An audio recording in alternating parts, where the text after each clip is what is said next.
Hello and welcome to this week's YouTube video. Do you struggle to get those really glossy browns in your oil paintings? Getting that shine on things like animal fur and fabric can seem particularly difficult. In today's video, I'm going to show you how to achieve that glossy effect in this recent painting of a brown collie. Let's have a look at the video and I'll speak about what I did as I go along. This is the reference photo that I used. If I lay it beside a photo of my finished painting, you'll notice that my colours are a little bit redder in parts. Trying to match the exact brown isn't super important. It is understanding what the temperatures are doing. To get a convincing glossy shine on your brown, you need to vary the temperatures between warm and cool. When you are trying to mix the correct colours, you need to deal with the colour hues you are seeing and also the temperature of that colour hue. Whilst I am dealing with a brown, the colour hue of that brown will give me an idea of what the temperature is. Remember, brown can have any colour hue in it because it is a neutral. So you can have a red brown, an orange brown, a yellow brown, a green brown, a blue brown and a purple brown. If we mix our complementary colours together, they will give us a brown. It is worth remembering this when you are trying to figure out the colour hues in your brown. In this dog's fur, I can see orange browns, red browns, purple browns, green browns and blue browns. My warm browns will be my red and orange brown. In this instance, purple would be my transitionary brown because I can see both warmer and cooler purples in this dog's coat. My cooler browns will lean towards blue and blue-green. It is very important that I shift between my warm and cool browns if I want the fur to look realistic. It doesn't matter if I push it a little too red or a little too orange. It is the temperature that is important. The type of paint I use is also important. I would recommend adding a few transparent colours to your palette. I have transparent red oxide and transparent yellow oxide on my palette by Rembrandt.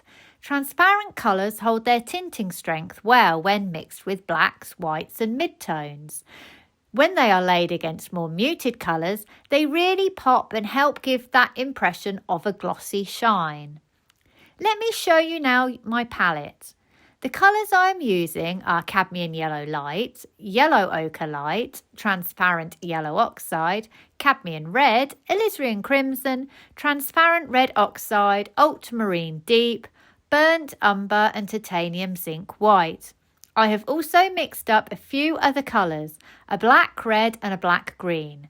When I mix these two together, they give me my rich black. Note also that the combination of burnt umber and ultramarine deep will also give me a rich black. Both are equally as good and it's just your preference which to use. I've also mixed up a purple. Notice how cadmium red and ultramarine gives you almost a brown purple. It is very good for this fur colour. I have two oranges. The second one is very close in colour to that orange you see around the ears. Lastly, I have another green. My burnt umber is warm. This black red is warm, as are these two oranges. My purple is transitionary, so I will use it where I'm looking at a brown that sits between warm and cool. These two greens are cool, as is my ultramarine deep. I will use these colours in my cool browns. How do you see the colour in your browns? Look at the fur on your reference photo and ask yourself, is the brown I am seeing warm or cool? If it is warm, start with your burnt umber as your base brown and then start adjusting the colour according to what you see.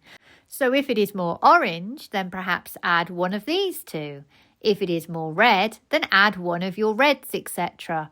Remember, your value may be affected depending upon what you add. So if I add this red, it may darken my burnt umber. If I add this cadmium red, it will lighten it. Also bear in mind the transparency of your paint. My cadmium red is very opaque. It is also a very saturated colour, so it will overpower my brown.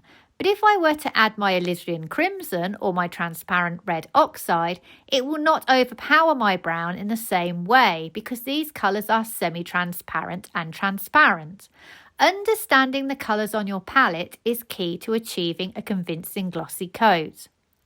If when you look at your reference photo you are not sure whether the temperature is warm or cool, start with your transitionary purple. If you need to lighten the purple, don't forget that white is a cool colour and so will push your brown to a more cool purple. You therefore may need to add some burnt umber to warm it up. If I am looking at a cool brown, I will add either of these two greens to my mix or perhaps my blue. For my really dark black brown areas, I am using my rich black and alternating between warm and cool, depending upon what I am seeing. If I want to lighten my mix, I have the choice of white, which will always cool, or I can use maybe this orange or my yellow ochre light. Both of these colours will warm up my mix. So when you are looking at your browns, ask yourself what colour hue is it? Then ask yourself whether it is warm or cool. Then ask yourself how light or dark is it? Your answer to these questions will tell you what colours you need to mix together. The white areas are more simple. I am going to use two different colour mixes. The first is this green plus a little orange plus white. This gives me that cool white that you are seeing. This green on its own is too cool, hence I have added a little warm orange. As an alternative to the orange, you can also use a little more transparent yellow oxide. It works just as well. Notice there are warmer greys next to these cooler greys. For my warmer greys, I am going to use a mix of cadmium yellow light plus purple plus white. I then lay my white paint over the top in the really light highlighted areas. Notice that colour shift in my whites between cool to warm to cool. It's this colour shift that stops my painting looking too muddy or too chalky. If you are looking at a chalky painting, you have gone too cool. If you are looking at a muddy painting, you have gone too warm. You need a balance of both. My background colours are very simple. It is just my orange plus green plus white.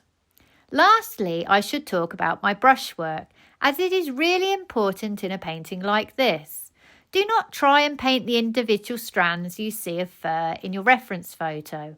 It will look odd and you will lose the focus on the eyes. Instead, paint them as blocks of colour and focus on the movement of the strokes. For example, I have used my strokes to suggest movement across my painting in this way. It then runs contrary to the direction in this part of the muzzle, where my strokes are going down. Notice in this area on this side how I have lost my edges. This area here is not important to making my viewer connect to the subject. I have done the same over here. I have suggested these long strands of white fur on the leg.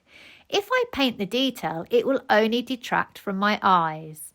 To recap then, think about your brushwork and use it to create energy and movement to your painting. Do not be tempted to paint detail in unimportant areas. I hope you have enjoyed today's video and found it useful. Please like and subscribe if you can, and check out my website sarahhallidayart.com, where you will find examples of my work and also details of online classes that I run. Thank you for watching and see you for the next one.